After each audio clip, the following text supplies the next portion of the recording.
কোনো সন্দেহ আছে?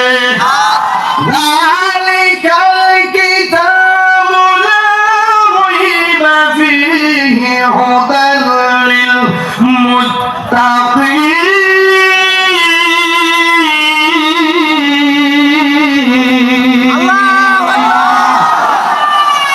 এই কোরআনে কোনো সন্দেহ, কোরআনে কোনো সন্দেহ? এই কোরআনের বিরুদ্ধে যাওয়া যাবে না। কোরআন জেলের বিরুদ্ধে যাওয়া যাবে না, পেশের বিরুদ্ধে যাওয়া যাবে না। কোরআন হেফাজতের মালিক কে? সব মিলে যদি একত্রিত হয়ে কোরআনের বিরুদ্ধে আচরণ করেন, কিন্তু মনে রাখবেন ১,৫০০ বছর আগে কোরআন নিয়ে যারা সন্দেহ করেছিল তারাই শেষ পর্যন্ত তারাই বলতে বাধ্য হয়েছে লাইসা হাযা কালামিল বাশার। আমরা বিশ্বাস করেছি এই কোরআন নিঃসন্দেহে আল্লাহর কালাম, মানুষের বানানো গ্রন্থ নয়। তার মানে প্রমাণ হয়ে গেল কোরআনের ইতিহাস বিজয়ের ইতিহাস। কথা বলেন ঠিক না ঠিক? কোরআন প্রেমিকদের ইতিহাস বিজয়ের ইতিহাস, আর কোরআন বিদ্বেষীদের ইতিহাস হেরে যাওয়ার ইতিহাস। কথা বলেন ঠিক না? এখানে এমন লোক পাওয়া যায় টকশোর মধ্যে বসে বসে আল্লাহ নিয়ে প্রশ্ন করে, কোরআন নিয়ে প্রশ্ন করে, নবী নিয়ে প্রশ্ন করে। আমার কথা পরিষ্কার, কে কোন দল করেন আমি জানি না।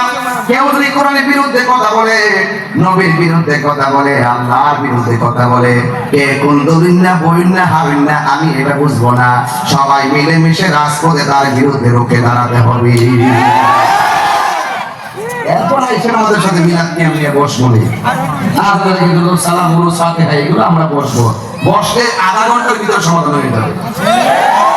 সবচেয়ে বড় প্রবলেম কি জানেন? আমরা একজন আরেকজনের কাছে যাই না, এমন দূরত্ব হয়ে গেছি কেউ কাউকে সহ্য করতে পারি না।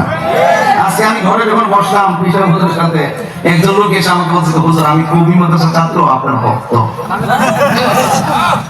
কোন ভক্ত আমি বুঝলাম না। কবি মাদ্রাসার ছাত্র আপনার ভক্ত, তাইলে বোঝা গেল যে ভক্তের বাধাটা খুব শক্ত। কোনো বাধা মানবে না। কে কোন হুজুরে কি বলবে না, বাধা নাই। আমি ভক্ত, আমি শক্ত, প্রয়োজন ওই লোকের জন্য দিব রক্ত। কথা ঠিক না? এটা কিন্তু অনেক উপরের কথা, বুঝতে পেরেছেন? কে তাহলে গবেষণা অনেকে দেশে হতে পারে, একাডেমিক কোয়ালিফিকেশন তো সবার সমান থাকে না।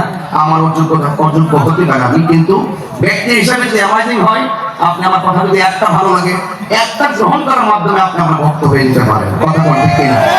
আর যদি আপনি আমাকে আসতে না দিতেন তাহলে আমার কথা আপনি শুনতেন না, আমি আপনাকে আইডিয়া করতে পারতাম না। এইভাবে লং অ্যাবসেন্স ফিলছি, যখন দেখাটা বেশি লম্বা হয়ে গেছে তখন ভালোবাসাগুলো মরে যাচ্ছে। আমাদেরকে কাছে আসতে হবে। হয়তো আমাকে বুঝে আপনার দলে নিবেন, না হয় আপনি বুঝে আমাদের দলে আসবেন। এর বাহিরে আর কোন কথা আছে? আমাদের কথা আছে?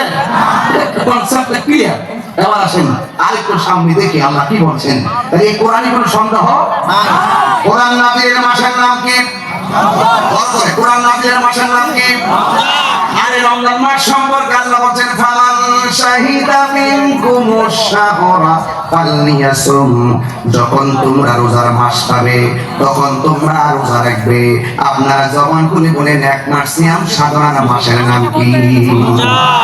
এখন যদি প্রশ্ন করি রমজান শব্দের অর্থ কি? রমজান শব্দটা রমজান থেকে উৎপন্নিত। রমাদান শব্দটি অর্থ হলো জ্বালিয়ে দেওয়া, পুড়িয়ে দেওয়া, নিঃশ্বাস করে দেওয়া, প্রশ্মিত করে দেওয়া। ও যুবক ভাইরা আমার, আপনাদের কাছে আমার অনুরোধ রইল, আগুন যেমন করে কাঠকে জ্বালায়া পড়ে সারখার করে দেয়, আগুন যেমন করে কাঠকে জ্বালায়া পড়ে সারখার করে দেয়, রমজান শব্দের অর্থই হলো